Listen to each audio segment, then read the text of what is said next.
예, 다른 광고는 없고요. 저희가 오늘 살펴볼 하나님의 말씀은 고린도전서 1장 18절입니다. 고린도전서 1장 18절.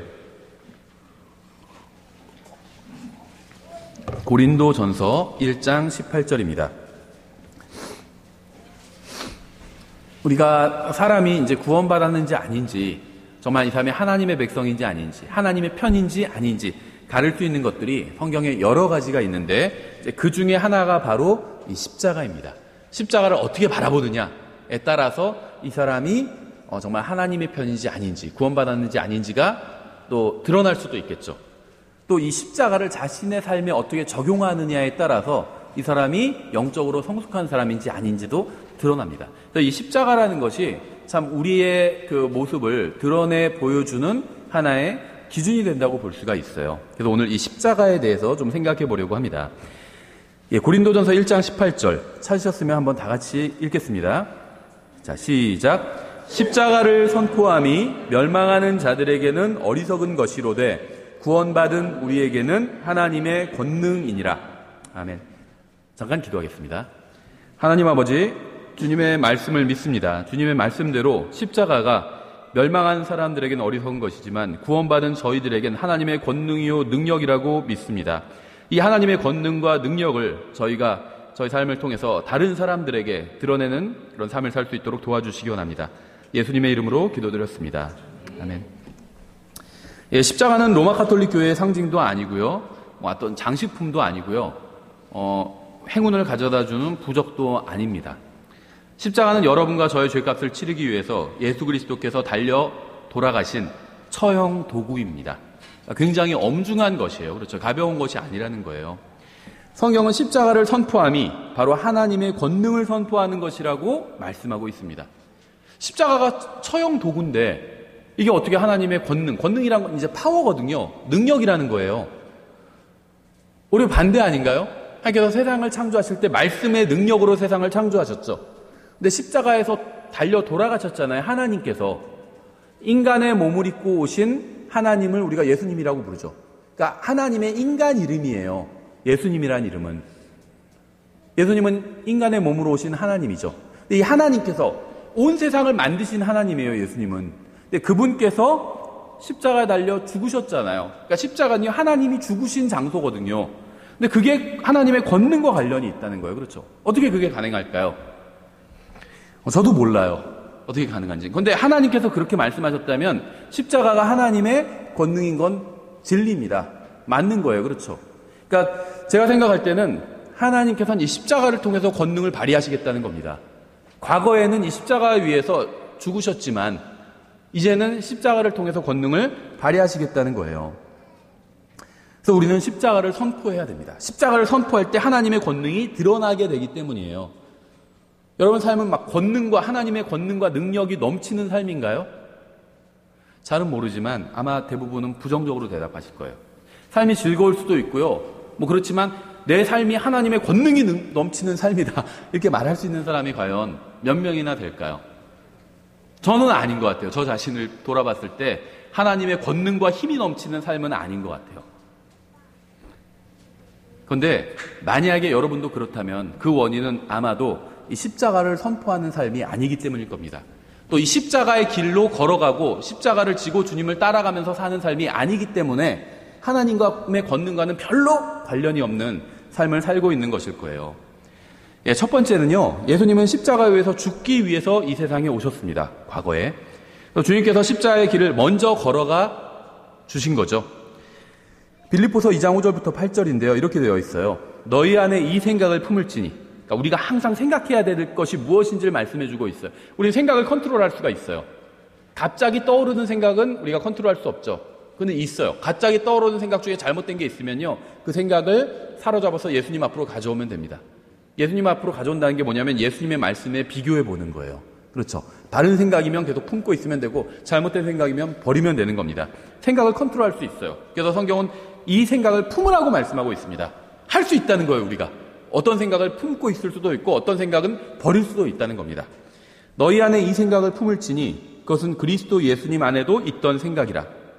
그분은 하나님의 형체로 계심으로 하나님과 동등함을 강탈로 여기지 아니하셨으나 다시 말하면 하나님이라는 거예요. 예수님이. 아버지 하나님과 동일하신 분이라는 거죠. 동등하신 분이라는 거죠. 스스로 무명한 자가 되사. 요즘 이 시대 정신에 맞지 않죠. 요즘엔 다 뜨고 싶어 하잖아요. 그렇죠. 유튜브 보면요, 뜨고 싶어 하는 사람이 뭐 수만 명이에요. 다 저마다 뜨려고 난리를 치죠, 막. 그래서 뭐 연기자 학원 이런 것도 있잖아요. 다 막 연예인이 되고, 아이들 그 희망 순위 중에 1위가 연예인이에요. 유명해지죠, 돈 많이 벌죠. 그렇죠. 스스로 무명한 자가 되사 자기 위에 종의 형체를 취하시고 사람들의 모습이 되셨으며 사람의 모양으로 나타나사 자기를 낮추시고 죽기까지 순종하셨으니 곧 십자가의 죽음이라 이렇게 말씀하셨습니다. 죽음이 가장 최악이잖아요. 그렇죠. 그러니까는 뭐 개똥밭에 굴러도 뭐 살아있는 게 낫다 이런 말이 있잖아요. 죽음은 최악이에요. 사람들이 생각할 수 있는 최악이 죽음이에요. 근데 예수님께서는 죽기까지 자기를 낮추셨는데요. 그것도 죽음도 다양해요. 그렇죠. 호텔이 아니라 병원 특실에서 죽을 수도 있고요. 길거리에서 무슨 객사할 수도 있어요. 그렇죠. 그래가지고 거적대기에 둘둘 말려서 그냥 소각될 수도 있어요. 그런데요, 그거보다 못한 죽음이 있어요. 바로 십자가의 죽음이에요. 이건 처형된 거거든요. 그렇죠.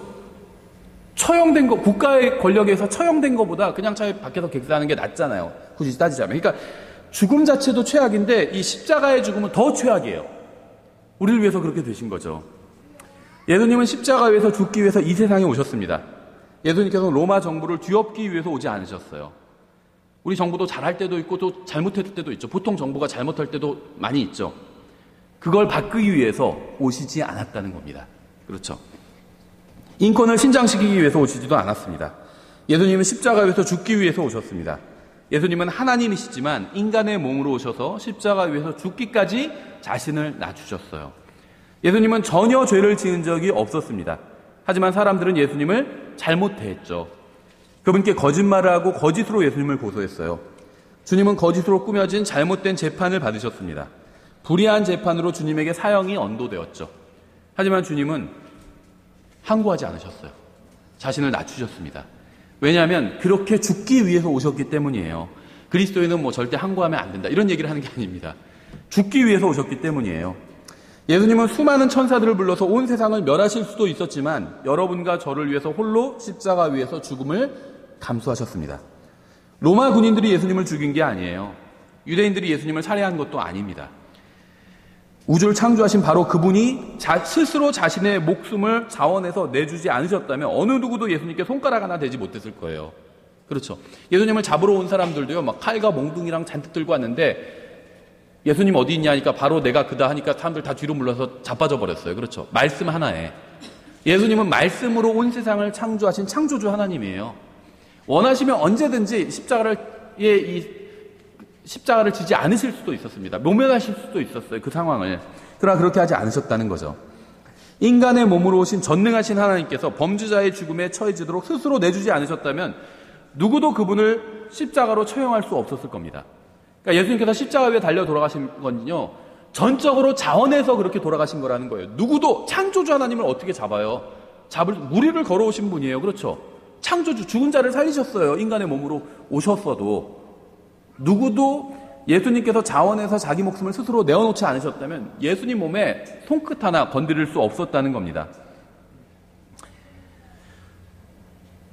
예수님께서 십자가에서 죽으신 것은요, 누구도 그분을 죽이거나 살해했기 때문이 아니라 그분께서 여러분과 저의 죄값을 대신 치르기 위해서 자원해서 죽으신 거예요. 우리는 바로 이러한 사실을 전해야 됩니다. 예수님께서는 십자가 위에서 처형되신 것이 아니에요. 살해당하신 것도 아닙니다. 예수님께서는 저와 여러분을 대신해서 자원해서 십자가 위에서 죽으셨습니다. 따라서 우리가 십자가를 선포한다는 것은요, 예수 그리스도께서 여러분의 죄로 인해 죽으셨고 여러분의 죄값을 치르기 위해서 죽으셨다는 사실을 선포하는 겁니다. 예수님 옆에 있던 강도는 자신의 죄로 인해 십자가에 달렸어요. 하지만 예수님께서는 아무런 죄가 없는데 십자가에 달리셨습니다. 여러분과 저의 죄값을 치르기 위해서 십자가에 달리셨기 때문이에요. 그래서 우리는 예수 그리스도를 구원자라고 부를 수 있는 겁니다.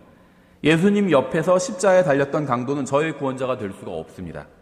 왜냐하면 그 사람은 저 같은 죄인이기 때문이에요. 십자가 아래에 있던 사람들도 저의 구원자가 될 수 없어요. 그들도 저와 같은 죄인이기 때문입니다. 오직 예수 그리스도만이 저의 구원자가 되실 수 있어요. 왜냐하면 그분만이 죄가 없이 십자가에 달리셨기 때문입니다.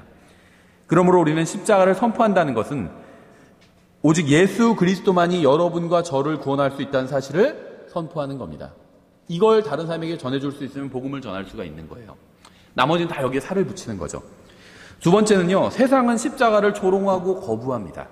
근데 우리도 십자가를 거부한다면 이것은 세상 편에 서는 거예요. 이건 구원과는 또 다른 문제죠. 구원 받았다고 해서 다 십자가를 지지하는 게 아니에요. 다른 사람이 십자가 지는 건 지지하죠. 저 형제가 좀 더 헌신했으면 좋겠다. 저 형제가 십자가 지고 좀 주님 따라왔으면 좋겠다. 자기가 그렇게 해야 돼요. 자기가 안 하면 그건 십자가를 거부하는 겁니다. 근데 십자가를 조롱하고 거부하는 건 이건 세상이 십자가에 대해서 보인 태도였다는 거예요. 예수님께서 십자가에 달리셨을 때 사람들은 무엇을 하고 있었을까요? 마태복음을 보면요, 사람들은 십자가를 어떻게 대했는지가 잘 나와 있는데요. 사람들은 이 십자가의 복음을 전하면 쓸데없는 걸 얘기하고 있다 이렇게 생각하고 있어요. 어리석은 것이라고 생각하고 있어요. 십자가가. 마태복음 27장 39절부터 42절에 이렇게 되어 있습니다. 십자가에 대한 세상 사람들의 태도를 잘 보여주는데요. 지나가던 자들은 자기 머리를 흔들고 그분을 욕하며 이르되 성전을 헐고 사흘 만에 짓는 자여 내 자신이나 구원하라.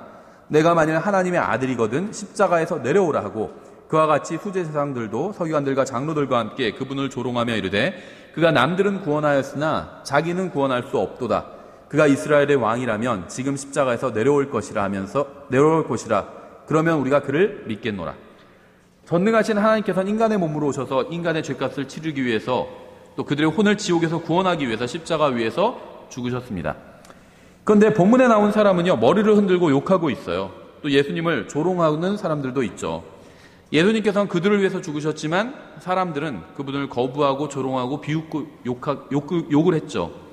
만약 여러분이 십자가 위에서 죽으신 구원자 그분의 구원에 대해서 선포하면요, 사람들은 본문에서와 같은 반응을 보일 거예요. 많은 사람들이 우리가 구원자께서 십자가 위에서 돌아가실 때 그런 반응을 보였다면, 우리의 구원자이신 예수님께서 십자가 위에서 돌아가실 때 사람들이 조롱했다면 우리가 그분을 선포할 때 같은 반응을 보인다고 해서 이상하게 생각할 것은 전혀 없다는 겁니다.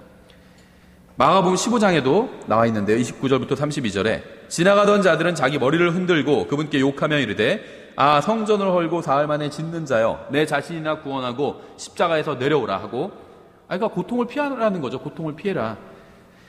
그와 같이 수제사장들도 서기관들과 함께 조롱하며 자기들끼리 이르되 그가 남들은 구원하였으나 자기는 구원할 수 없도다. 이스라엘의 왕 그리스도는 지금 십자가에서 내려와 우리가 보고 믿게 할지어다 하며 그분과 함께 십자가에 못 박힌 자들도 그분을 욕하더라.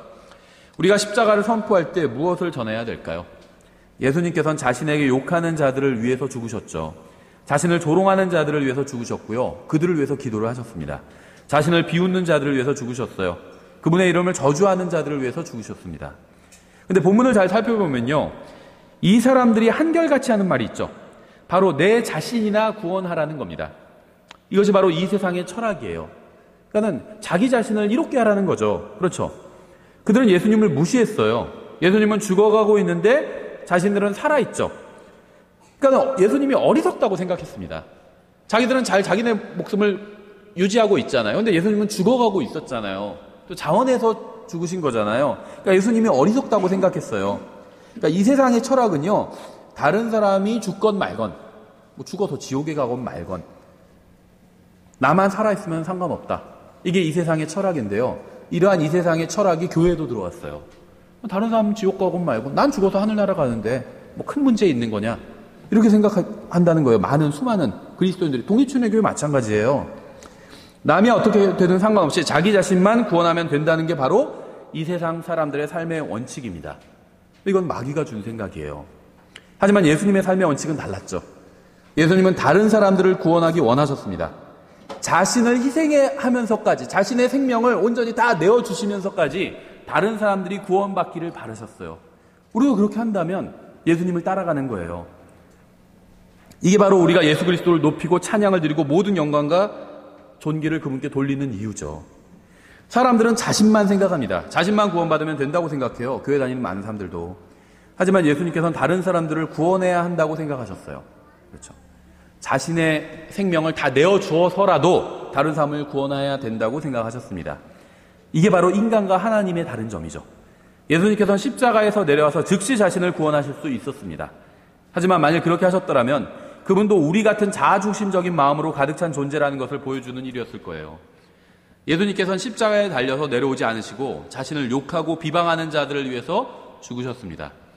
이것으로 주님은 자신이 사랑이 넘치는 전능하신 하나님이라는 사실을 보여주셨죠. 모든 죄의 중심에는 이기심이 있어요. 모든 죄는 이기심에서 나오기 때문입니다. 이기적이지 않은 죄는 없습니다. 그래서 하나님께서는 모든 것을 다해서 하나님을 사랑하고 이웃을 자신과 같이 사랑하라고 말씀하신 거예요. 그러면 모든 문제가 해결되기 때문이에요. 죄 문제가 해결돼요. 죄의 종로로 타지 않게 됩니다. 하나님을 사랑하고 다른 사람을 사랑하면요, 죄의 종로로 타지 않게 돼요. 왜 우리가 죄 구원 받았는데도 왜 죄의 종로로 타며 살고 있는지 아세요? 이렇게 얘기하니까 마치 제가 여러분의 일주일 삶을 다 아는 것 같죠. 그런데 몰라요. 그런데 짐작할 수는 있어요.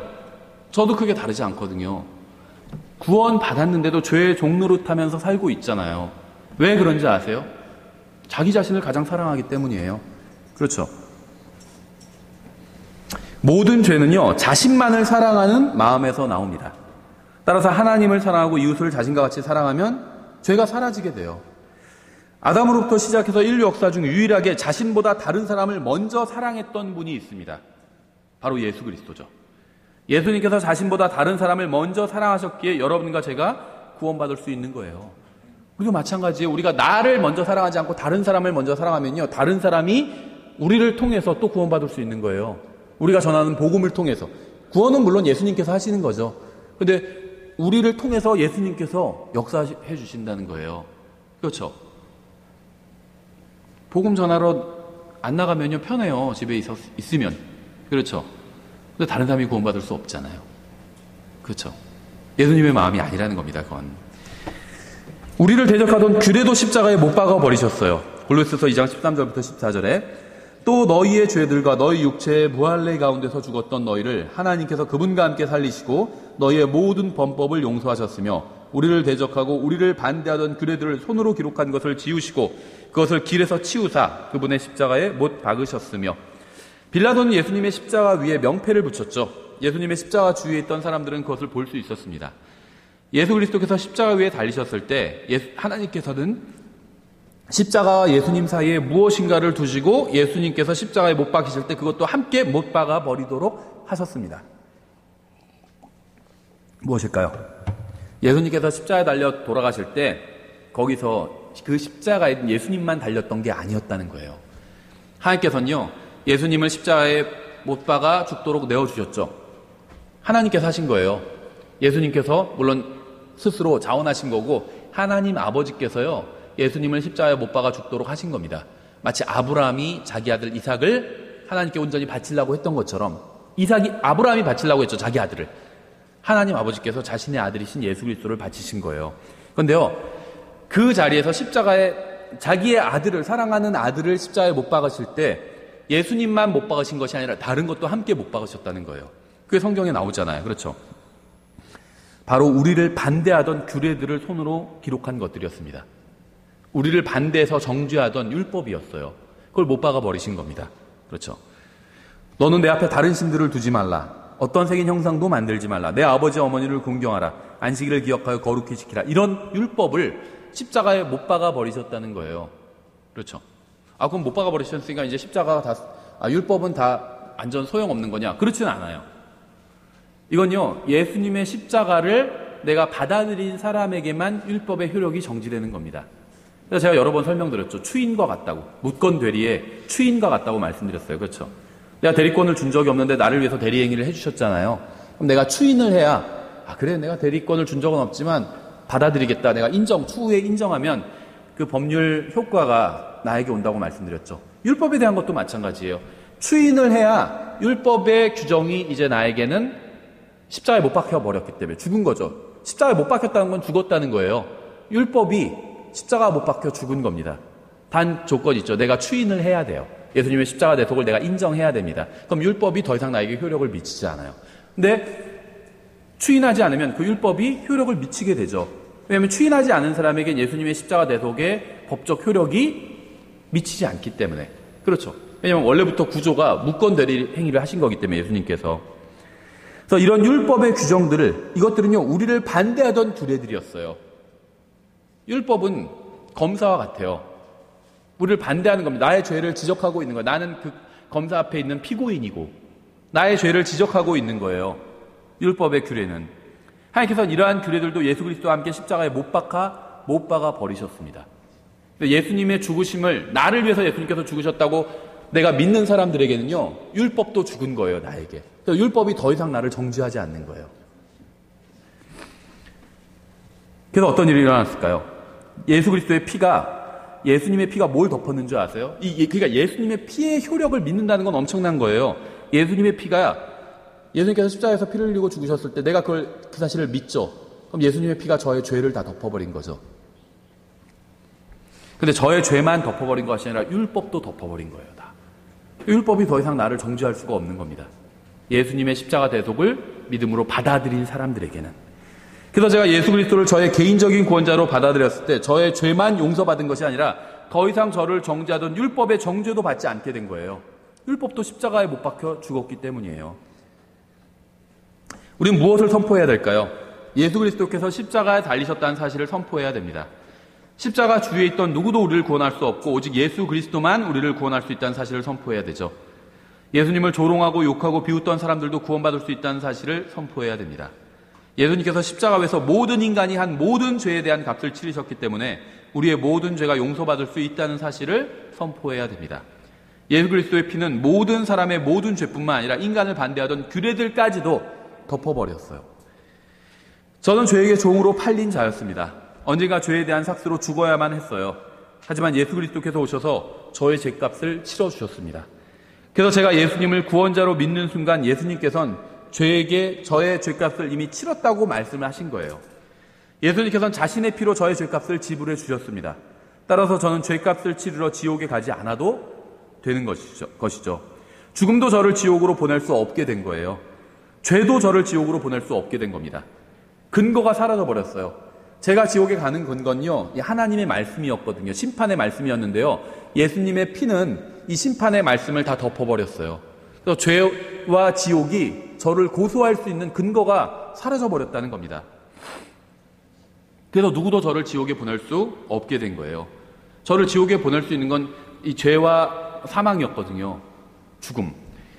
저의 죄에 대한 값이 모두 치러졌기 때문이에요. 십자가는요, 제자의 표시입니다. 제자의 표시. 십자가를 통해 예수님의 제자라는 사실이 드러나게 돼요. 마태복음 10장 38절에 또 자기 십자가를 지고 내 뒤를 따르지 아니하는 자도 내게 합당하지 아니하니라. 마태복음 16장 24절. 그때 예수님께서 자기 제자들에게 이르시되, 제자들에게 말씀하셨죠. 어떤 사람이 나를 따라오려거든 자기를 부인하고 자기 십자가를 지고 나를 따를지니라. 예수님의 제자가 되기 위해서는 반드시 십자가를 지고 예수님을 따라가야 됩니다. 예수님께서는 여러분이 자신이 아닌 다른 사람을 위해 살아야 되고 자신을 사랑하지 않는 자들을 사랑해야 한다고 말씀하시는 겁니다. 주님을 위해서 죽는 게 힘들까요? 아니면 주님을 위해서 살면서 십자가를 지고 날마다 주님을 따르는 게 힘들까요? 둘 다 쉬운 게 아니에요. 그렇죠? 주님을 위해서 죽는 것도 쉽지 않고요. 주님을 위해서 사는 것도 쉽지 않아요. 근데 주님을 위해서 죽는 것보다 주님을 위해서 사는 게 저는 더 어렵다고 생각을 합니다. 왜냐하면 죽음은 한순간이지만 이 삶은 계속 살아야 되잖아요. 주님 오실 때까지. 누가복음 14장에 보시면요, 예수님께서는 여기서 자신을 따르는 게 무엇인지 비유를 들어서 말씀하고 계시는데요. 예수님은 사람들이 어떤 변명을 하는지 예를 들어서 쉽게 설명해 주고 계십니다. 누가복음 14장 18절부터 20절에 나와 있는데요. 이렇게 말씀하셨죠. 그들이 다 하나같이 변명하기 시작하여 첫째 사람은 그에게 이르되 나는 땅을 샀으므로 반드시 가서 그것을 보아야 하니 원하건대 나를 용서하라. 땅을 샀으면 가서 봐야 돼. 근데 참 이상하죠. 말이 안 되죠. 사실은. 땅을 사고 나서 땅을 보러 가시나요? 아니면 땅을 사기 전에 가서 먼저 보고 그 다음에 사시나요? 먼저 무슨 이 시대에 홈쇼핑이 있었던 것도 아니고 땅을 봐야 되잖아요. 그리고 사야 되잖아요. 그렇죠? 저도 누가 제 전화번호를 어디에 알려줬는지 모르겠지만 자꾸 땅 사라는 전화가 오거든요. 네, 정말 좋은 땅이 나왔다고 사라고 하는데 그렇게 좋으면 자기가 사지 왜 저한테 전화하는지 모르겠어요. 저는 그렇게 얘기는 안 하고 그냥 관심 없다고 얘기하는데 사실 관심은 있는데 의심하는 거죠. 정말 좋은 땅이면은 저한테 알려줄 리가 없다고 생각하거든요. 근데 이 사람은 지금 핑계대고 있는 거예요. 땅을 샀기 때문에 그걸 보러 가야 된다. 이렇게 얘기하고 있죠. 원하건대 나를 용서하라고. 다른 사람은 이르되 나는 소 5 사서 그것들을 시험하러 가니 원하건대 나를 용서하라. 뭐 트랙터 사서 내가 시험하러 간다 이런 거나 마찬가지죠. 또 다른 사람은 이르되 나는 장가 들었으니 그런즉 가지 못하겠노라 하므로 이렇게 얘기하고 있죠. 누가 예수님을 따를 수 없는지 아세요? 자기중심적인 사람은 예수님을 따를 수 없습니다. 땅을 구매하는 것은 죄가 아니죠. 문제는 예수님보다 자신의 땅을 더 사랑하는 데 있어요. 소를 구매하는 것도 죄가 아닙니다. 문제는 예수님보다 소를 더 사랑하는 데 있죠. 장가 가는 것은 죄가 아니에요. 문제는 예수님보다 아내를 더 사랑하는 게 죄죠. 그렇죠. 아내보다 예수님을 그러니까 예수님보다 아내를 더 사랑하면 안 돼요. 예수님을 가장 먼저 사랑해야 되죠. 그렇죠. 그런데요, 예수님을 가장 사랑하지 아내를 사랑하느라 예수님을 더 사랑하지 못한다. 이런 사람은 거의 많지 않은 것 같아요. 그러니까는, 진정으로 아내를 사랑하는 사람은 먼저 하나님을 사랑합니다. 하나님을 사랑하는 사람이 제대로 아내를 사랑할 수가 있어요. 그렇죠. 가족 때문에 예수님을 섬길 수 없다고 하는 것은 죄고요. 핑계에 지나지 않는 겁니다. 가족 때문에 예수님을 섬길 시간이 없다고 하는 것도 죄라는 겁니다. 이제 우리가 읽은 본문과 정반대의 이야기를 가 나오는데 27절에 나와요.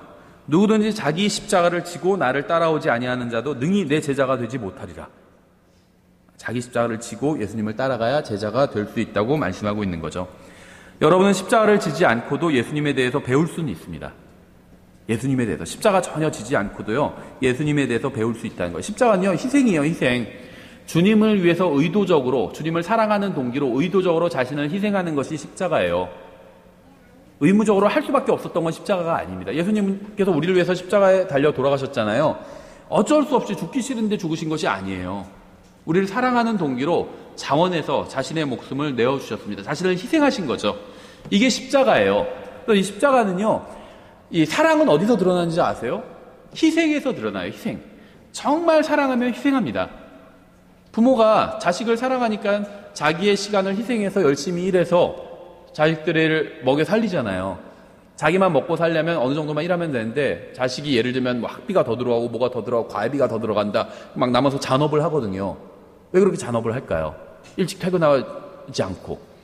자식을 사랑하기 때문에 자식을 위해서 희생하는 거예요. 사랑을 하면 희생을 하거든요. 예수님께서 하나님께서 우리를 사랑하셔서 자신을 희생해 주신 겁니다. 우리도 마찬가지예요. 말로만 사랑한다고 하는 것은 그건 사랑한다고 말하는 거죠. 그렇죠. 그러니까 십자가를 지지 않고도요, 예수님에 대해서 배울 수 있어요. 십자가를 지지 않고도요, 예수님에 대해서 이야기할 수도 있습니다. 십자가를 지지 않고도요, 예수님을 위해서 사는 사람들과 어울릴 수도 있어요. 여러분은 십자가를 지지 않고도요, 찬송가를 부를 수도 있습니다. 주님께서 찾으시는 사람은요, 자신을 부인하며 다른 사람을 사랑하면서 자신의 십자가를 지고 주님을 따르는 사람입니다. 자신을 희생해서 하나님의 말씀대로 사는 사람이에요. 이게 십자가를 지는 거거든요. 성경은 이런 사람이 바로 예수님의 제자라고 말씀하고 있어요. 그러니까 구원은 거저받죠. 예수님을 믿으면 거저받습니다. 십자가 대속을 믿으면 거저받아요. 자기가 하나님 앞에서 죄인이란 걸 시인하고 예수님의 십자가 대속을 믿으면 거저 구원은 받아요. 예수님의 제자가 되는 것은요, 자신을 희생하지 않으면 제자가 될 수 없다는 겁니다. 저는 지금 누가 교회 회원인지, 누가 구원받은 사람인지에 대해서 얘기하는 게 아니라 누가 예수 그리스도의 제자인지에 대해서 이야기를 하는 겁니다. 예수님은 제자를 찾고 계세요. 제자를. 예수님께서는 십자가를 지고 주님을 따르는 것에 대해서 단 한 번만 말씀하신 것이 아니라 계속 반복해서 말씀하셨어요. 거듭남에 대한 것보다도 훨씬 더 많이 말씀하셨습니다. 요한복음 9장 21절부터 23절에도 있죠. 그분께서 그들에게 엄히 명하사 아무에게도 그것을 말하지 말라고 명령하시고 이르시되 사람의 아들이 반드시 많은 일들로 고난을 당하고 장로들과 수제사장들과 서기관들에게 버림받아 죽임을 당하며 셋째 날 일으켜지리라 하시니라. 또 그분께서 그들 모두에게 이르시되 어떤 사람이 나를 따라오려거든 자기를 부인하고 날마다 자기 십자가를 지고 나를 따를지니라. 본문에 나온 단어들을 보시면요, 고난, 버림받은, 죽임당함 이런 것들이 나오죠. 어떤 사람들은 예수님을 따르면 부자가 되고 병이 낫고 인기가 많아지고 만사 형통하는 거라고 가르치는 사람도 있어요. 그렇죠. 뭐 3박자 축복, 뭐 몇 박자 축복 막 이런 거 가르치는 사람들이 있어요. 만약 그게 사실이면 누가 예수님 따르지 않을까요? 다 따르지. 주님께서는 자신은 고난과 버림과 죽임을 당할 것이라고 하시고 자신을 따르라고 말씀하셨습니다. 예수님을 따르는 예수님의 제자가 많지 않은 게 정말 놀랄 일이 아니죠. 교회 사람이 많아도 예수님의 제자가 적다는 것은 놀랄 일이 아니에요. 저는 제가 예수님을 잘 따르고 있다고 느꼈던 적이 있어요. 제가 예수님을 잘 따르지 못하고 있다고 느꼈던 적도 또 있습니다. 그러니까 자신이 예수님을 잘 따르고 있다고 느끼거나 혹은 아니면 따르고 있지 못하다고 느끼는 것은요, 어쩌면 예수님의 제자가 아니라는 증거일 수도 있어요. 아직 육신적이라는 의미예요. 자기 감정을 신뢰하는 거죠. 내 감정이 내가 예수님 잘 따르고 있는 것 같아. 예수님 잘 못 따르고 있는 것 같아. 감정을 신뢰하는 사람은요, 육신적인 거예요. 예수님의 제자가 되려면 그러한 느낌을 신뢰하지 말아야 됩니다. 왜냐하면 그리스도께 속한 사람들은 애착과 정욕들과 함께 육신을 십자가에 못 박아 버렸기 때문이에요. 우리의 가정이 망가지는 이유는요, 우리가 육신적이기 때문이에요. 하나님의 말씀대로 살지 않기 때문입니다. 교회가 망가지고 쪼개지는 이유는요, 성도들이 자신을 성령 있게 내어드리지 않고 자신의 이익만 챙기기 때문입니다. 희생하지 않기 때문이에요. 그렇죠? 주님께서 매일 자신의 생명을 자신이 아닌 다른 사람들을 위해서 살라고 말씀을 하셨습니다. 자신을 미워하는 자들을 위해서 살라고 말씀하셨어요. 그렇게 하면 주님의 제자가 될 수 있다고 말씀을 하셨습니다.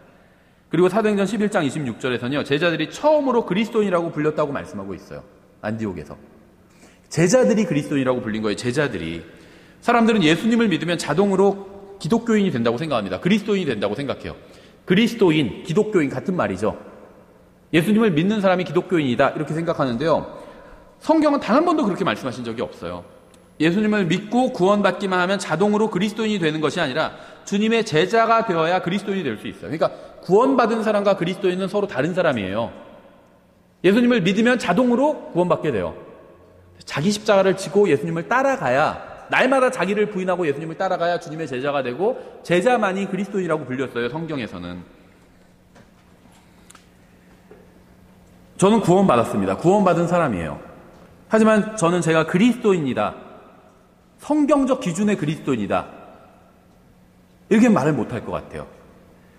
왜냐하면 제 인생이 예수 그리스도를 드러내고 있지 못하기 때문에. 전 예수님을 알고 있습니다. 그분은 저의 구원자예요. 저는 죽으면 하늘나라로 가게 될 것입니다. 하지만 그분의 인생과 제 인생 사이에는 엄청난 간격이 있어요. 서로 닮은 점이 거의 없습니다. 그리스도를 따르는 사람, 즉 그리스도인이라고 하기에는 무리가 있다는 거예요. 그리스도를 따르는 사람은요, 그리스도와 닮은 점이 있을 거 아니에요. 족적이 같을 거 아니에요, 가는 길이. 근데 우리의 인생을 보면 너무 다르다는 거예요, 주님의 인생과. 주님은 완전히 희생하는 인생이었는데 희생이 별로 없잖아요, 우리의 인생엔.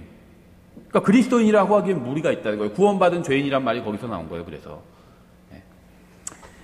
마가복음 8장 34절부터 38절도 이렇게 되어 있죠. 그분께서 전에 사람들을 자기 제자들과 함께 불러 그들에게 이르시되 누구든지 나를 따라오려거든. 지금 계속 같은 말이 반복되죠. 조금 내용이 약간 달라지면서. 누구든지 나를 따라오려거든 자기를 부인하고 자기 십자가를 지고 나를 따를지니라. 누구든지 자기 생명을 구하려는 자는 그것을 잃을 테, 누구든지 나와 복음으로 인해 자기 생명을 잃을 자는 바로 그것을 구원하리라. 사람이 만일 온 세상을 얻고도 자기 혼을 잃으면 그에게 무슨 유익이 있겠느냐. 사람이 무엇을 주어 자기 혼을 대신하게 하겠느냐. 그러므로 누구든지 이 음란하고 죄 많은 세대에서 나와 내 말들을 부끄러워하면 사람의 아들도 자기 아버지의 영광 중에 거룩한 천사들과 함께 올 때 그를 부끄러워하리라 하시니라. 한 가지만 더 생각해 보겠습니다. 예수님의 십자가 아래에는 예수님에 대해서 아주 나쁜 말을 하는 사람들이 있었죠. 사람들은 자신을 욕하고 미워하고 거부하는데도, 사람들이 예수님을 욕하고 미워하고 거부하는데도 예수님께서는 왜 그 사람들을 위해서 죽어주셨을까요? 예수님께서 자신보다 그들을 더 염려하셨기 때문이었어요. 근데 우리는 어떻죠? 사람들이 반대하고 비난하면 우리는 십자가를 선포하는 것을 중단하기도 합니다. 왜냐하면 우리는 우리를 반대하고 비난하는 사람들보다 우리 자신을 더 염려하고 있기 때문이에요. 우리가 예수 그리스도와 함께 십자가에 못 박혀 있다면 우리는 다른 사람이 우리에 대해서 무엇이라고 하든 상관하지 않고 십자가를 계속해서 선포할 겁니다. 모든 죄의 중심에는 이기심이 있다고 말씀드렸죠. 이러한 이기심의 반대가 바로 십자가예요. 자기 희생.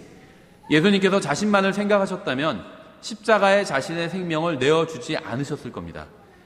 우리가 육신이 아닌 성령님께 자신을 내어드린다면 십자가를 지고 주님을 따를 수 있을 거예요. 이 시간 우리가 주님께 이렇게 간구했으면 좋겠어요. 주님은 지금도 살아계십니다. 주님의 생각을 제 머리로 할 수 있도록 도와주십시오. 주님의 말씀을 제 입으로 선포할 수 있도록 도와주십시오. 주님의 길을 제 발로 걸어갈 수 있도록 도와주십시오. 제가 주님의 마음으로 다른 사람들을 대할 수 있도록 도와주십시오. 매일 그렇게 하면서 살 수 있도록 도와주십시오. 이렇게 한다면 얼마나 우리 인생이 완전히 바뀔까요? 우리는 주님을 주님이라고 부르죠. 예수님 주님이라고 불러요. 근데 정말 주님이 우리의 주님이 되실까요? 주님 중심의 삶을 우리가 살고 있을까요?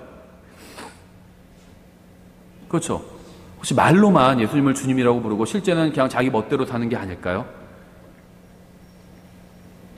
나는 예수님을 만난 적이 있나요? 예수님을 정말 주님으로 모시고 있나요? 생각해 보세요. 저도 어떤 사람한테 어떤 비슷한 얘기를 들었는데요. 예전에 삼풍백화점이 무너진 적 있죠. 지금도 기억이 나요. 제가 고등학생 때였던 것 같아요. 고등학생 때인가? 성수대교도 무너지고 삼풍백화점도 무너지고 많은 사람들이 죽었어요. 근데 이제 삼풍백화점 무너졌을 땐요, 거기서 살아나온 사람들이 있어요. 그렇죠? 그거 아마 지금 한 30대 후반 이상은 기억이 나실 거예요. 몰골이 말이 아니에요. 그렇죠? 며칠간 3일간 갇혀있다가 살아난 사람도 있고요. 4일 만에 살아난 사람도 있고, 더 오래, 거의 일주일 가까이 생존하다가 살아난 사람도 있어요. 옷도 다 찢어지고, 몰골이 말이 아니에요. 근데 만약에, 한번 이렇게 가정을 해볼게요. 그러니까, 그 삼풍백화점이 무너지는데 내가 그 안에 있었다. 별로 유쾌하지 않은 경험이지만, 그런 경험을 한 것은 엄청난 일이잖아요. 그렇죠? 작은 일이 아니에요. 그렇죠? 저 어저께 그 건물에 안에 있었는데 건물이 무너졌어요.